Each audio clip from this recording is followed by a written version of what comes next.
Welcome to Fieldsports Britain.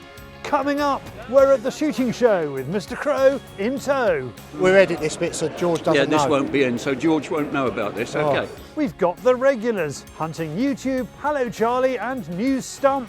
First, we're after pheasants over pointers with goshawks.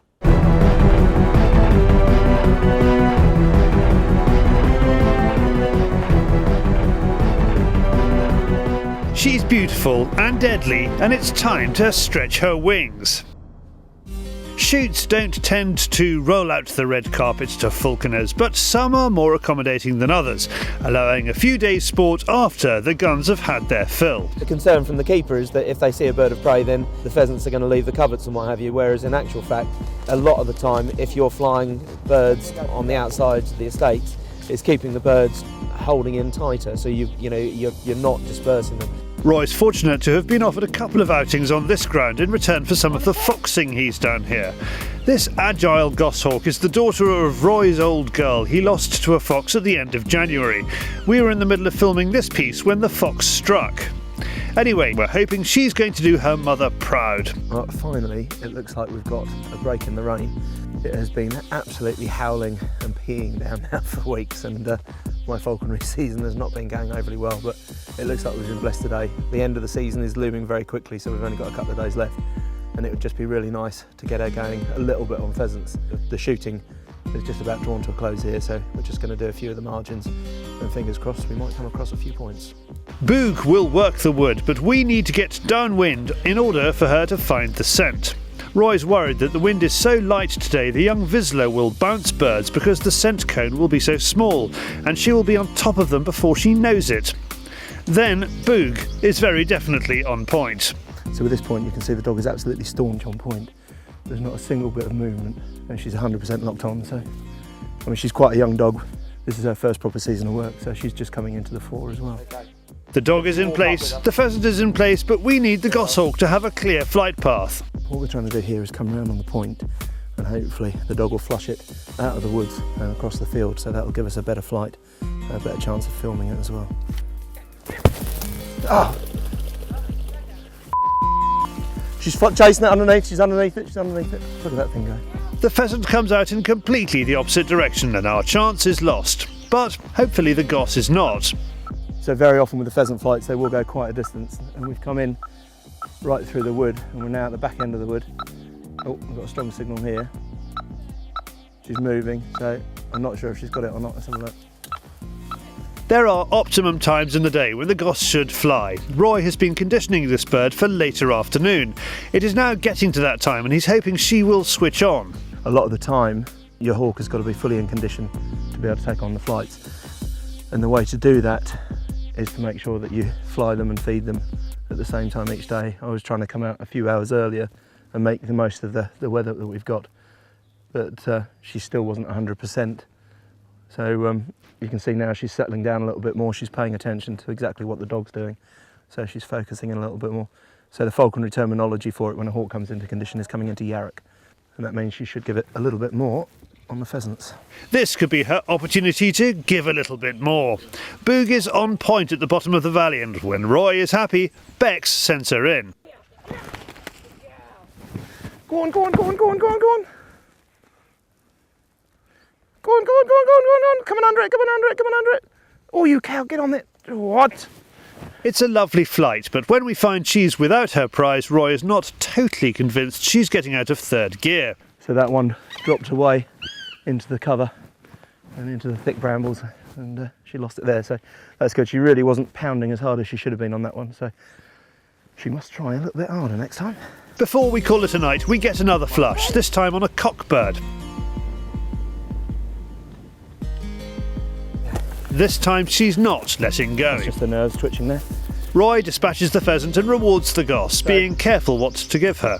I'm only letting her have a little bit of the neck, and the reason for that is we're obviously coming towards the end of the season, so these birds have been over the guns many times, so the probability is they might be carrying the odd bit of lead, and that's normally located, if they are carrying any, in their chest or their leg muscles. So normally if they've been hit in the neck or head, then it's pretty much game over. you can be reasonably sure that you're safe to feed the neck area. She's had a nice pluck and a little bit on that, and so we shall do the trade-off. There you go. Good girl. Thank you. And again, as we've covered many times before, the trade should be nice and easy. She's got a nice little bit of chick, and I've got a nice plump pheasant to go back and make some fajitas with. We're losing the light, but before Roy heads home to feed the other birds, we stumble on a hen pheasant who obliges us with a flight. This time we see the whole thing, and we have 2 birds for Roy's fajita evening. Before the curtain falls on another game season, we have one more chance for some flights. Another day, and we're back to the normal. We've got some very, very strong gusty winds again today, so I don't know how we're going to get on. We've got a nice big bramble patch here where it's been the coppice has been trimmed back, and we've got quite a bit of regrowth here, and there's a good covering of bramble, so it should be quite good for the odd pheasant or 2 in here, hopefully. Go on, go on, go on, go on, go on, you. This time it's a partridge. It dives into the woods with the goss hot on its heels. It's not until we get inside the woods that we see she's got it. So the partridge just got up by the side of one of the feeders there, but the wind was right up their backsides. It came in just through the top of the wood here, and she's probably followed it and taken it about 100 yards in. So it was okay, but we're just not. She is capable of a lot more. She's not giving it her all at the moment. So, but it can take 1 or 2 years to make a decent hawk, and with the weather we've had this year, we really haven't had an awful lot of opportunity. Roy knows better than most that with pretty much all field sports you get out what you put in. With some kinder weather and a few more opportunities to fly this goss on game, she'll be a ruthless hunter like her mother. Well, thank you, Roy, and if you enjoyed that film about goshawks, you can click on the link on the screen that's appeared magically up there behind me and see some more falconry. Now for another high bird. It is David on the Fieldsports channel, News Stump.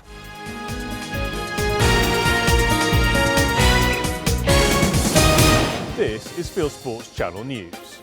He's back. Brian May, Queen guitarist, has hit out at Queen grandson Prince Harry for going shooting. This photograph of Prince Harry after a successful buffalo stalk in Argentina in 2004 emerged this week.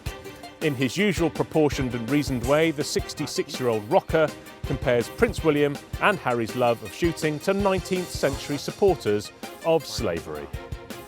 Do you know a deserving gamekeeper? The National Gamekeepers Organisation's Bellamy Trophy is presented to the person or even the people who, in the opinion of judges, have done most to promote the role of gamekeeper in sustainable countryside management. Nominations for 2014 are now open and available on nationalgamekeepers.org.uk. Entries are now also being sought for the 2014 Pervy Awards. Held annually since 1999, the awards promote game conservation work on shoots across the UK, rewarding those shoots that are able to demonstrate outstanding shoot and habitat improvement projects. There's a prize fund of £12,500. Email purdy.awards@purdy.com for details. We've all heard of the case of the wrong trousers, but this is the case of the wrong horns. American big game hunter Rick Vakanzin is suing his sporting agent after spending more than $50,000 stalking a Marco Polo sheep in northeast Tajikistan in December 2012. However, the box shipped to his home did not contain the 58 inches from his trophy animal. He is claiming $75,000 worth of damages. Colchester Wildfowling and Conservation Club is organising a 50th anniversary party this coming summer. It's in recognition of the club's formation, and members wish to extend invitations to all previous members that have joined throughout the club's history. If that includes you, please email info@colchesterwildfowlers.org.uk. And finally, several viewers have asked us to salute the head of Copenhagen Zoo. When Channel 4 News gave Bengt Holtz a grilling because he killed a healthy yet surplus giraffe, they didn't reckon on his cool and reasoned response. We try to show the public what animal is, what the animal wonders are, and in all its aspects. And not a Disney world, not a Bambi world, but the real life. In the real life, lions eat meat, and meat comes, among others, from giraffes. You are now up to date with Fieldsports Channel News. Stalking the stories, fishing for facts.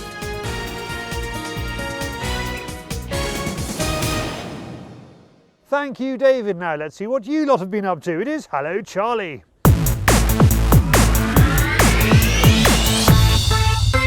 Here's what the world's up to this week. Hello Charlie, we're here at the Shooting Show 2014. Look what I just bumped into, a Best Fox Call stand. Hello Charlie, this is Thijs from the Netherlands, hunting in Drenthe in the north of the Netherlands. We're hunting for roe deer and temperatures are very modest. However, they do come out and as you can see, successful today. Hello Charlie, Simon here. Been mixing it with the locals in Essex. They ain't happy one bit. Living the dream. Au revoir. Hello Charlie, it's Steve here again in the Brecon Beacons, enjoying the first day of sunshine we've had in I don't know how long, so making the most of it, out trying to get a few crows. Hello Charlie! Send us your own Hallo Charlie. Film yourself on your mobile phone, just a sentence saying Hallo Charlie, who you are and what you're up to. Then share it or email it via YouTube, Facebook, Dropbox, or you send it, you name it, to charlie@fieldsportschannel.tv. Well, the British Shooting Show was on at the weekend, as you could probably see from that Hallo Charlie. And we went up there with Andy Crowe to look at some sparkly new guns.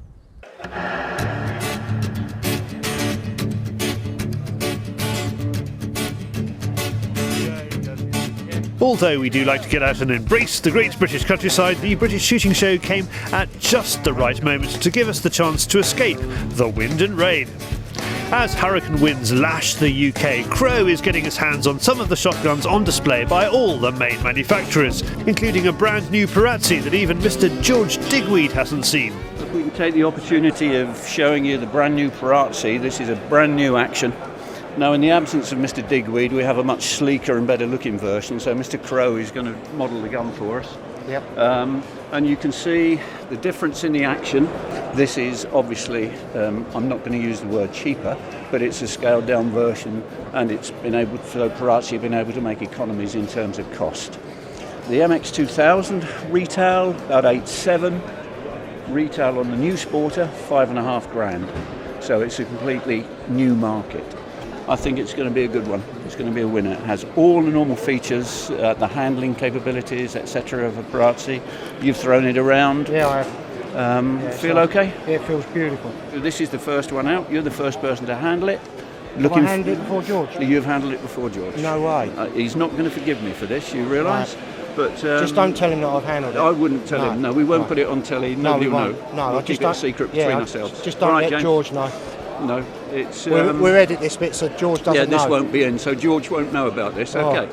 If he found out that I touched it before he he'd fly back from South Africa especially, wouldn't he? Just to kill me, yeah. Yeah, absolutely. Yeah. He wouldn't do me a lot of good either. No, I can imagine. As well as Brownings and Krieghoffs, he also has a look at the F3 on the Blaser stand, one of which is priceless. That one there come up quite nice, but this one is a bit short. Like you say, you can adjust it. Yeah, you adjust, and once when you're happy with it, and then they make basically exactly to your specifications. This is the one that works out the gun fit, and what is more important in life than that? Because we had such a good time stopping and chatting, that's about your lot. The British Shooting Show is an event that has grown in stature, and it's a credit to its organiser John Bertrand, who sadly died at the weekend. Now, the pheasant season's over, but the shooting competition season is about to begin. We catch up with one shooting star to find out what 2014 has in store. I'm here to see Abbey Burton, who once reached 4th in the world for Olympic trap, to see what's in store for Team GB and Team England this year. 2014 we've got the Commonwealth year at Glasgow, so that's in July this year. And then our other focus is going to be the World Championships, which is in the first week of September at Granada in Spain. That's where the first quotas are up for grabs for Rio. So you're looking at both Commonwealth medals and a place at the Rio Olympics at the moment? As always. Well, we've got ongoing selection in April, so we've got a further selection shoot that's taking place at Southern Counties, and then that will decide who the team is for the Commonwealth Games. So for the ladies, there'll be 2 2 slots available for Olympic trap. Next one is the championships in September. As far as I can tell, there are some quota places which GB will hand out, and there are some other quota places as well. Which are you going for? Because we're not the host nation this time, like the London Olympics, we've actually got to win our quotas this time, whereas some quotas were allocated to us because we were the host nation in 2012. So it's tougher. But I think at the same time, if you still put yourself in a position when you're selected for London anyway, you would have winning prospects in place, so it shouldn't be any more difficult in theory. Just got to win. Well, it's not just about the shooting for Abbey. She has another big event planned for 2014. I got engaged at Christmas, so yeah, I'm getting married in September. And conveniently that was put at the end of the shooting season because it's just, it's getting busy and we didn't want it to be in the middle of something. So that my mind is on shooting, not on weddings. So gold medals and white dresses, yeah? That's it, perfect. That would be the icing on the cake to the end of this year. Just because she's in training doesn't mean to say she gives up her job. If you would like a shooting lesson with Abbey, visit Abbey Burton clayshooting.co.uk. Well, from global ambition to the wide world of hunting, shooting and fishing on YouTube, it is Hunting YouTube.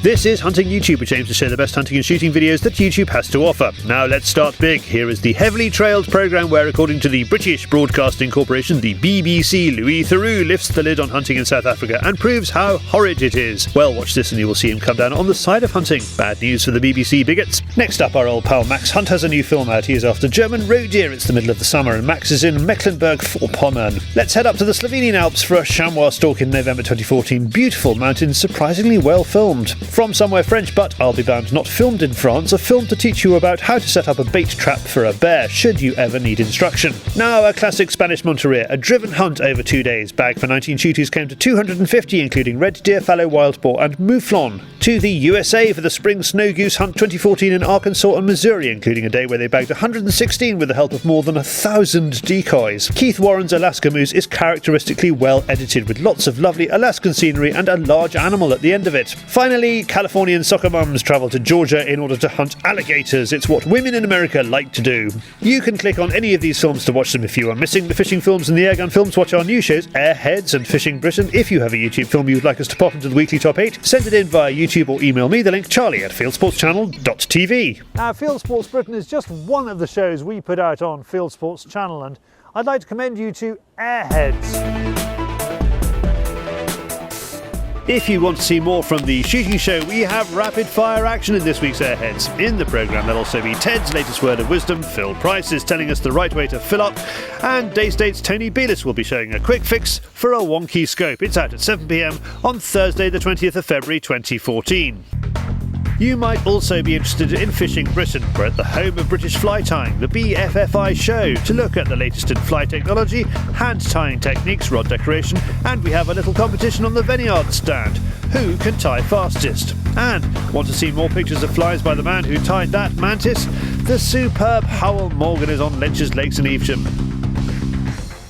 Well, we are back next week, and if you are watching this on YouTube, please hit the subscribe button that's somewhere around the outside of the screen, or go to our webpage, fieldsportschannel.tv, where you can click to like us on Facebook or follow us on Twitter, or pop your email address into the constant contact box, and we'll constantly contact you about our programme that's at 7 p.m. UK time every Wednesday. This has been Fieldsports Britain. Goodbye, good hunting, good shooting, and good fishing.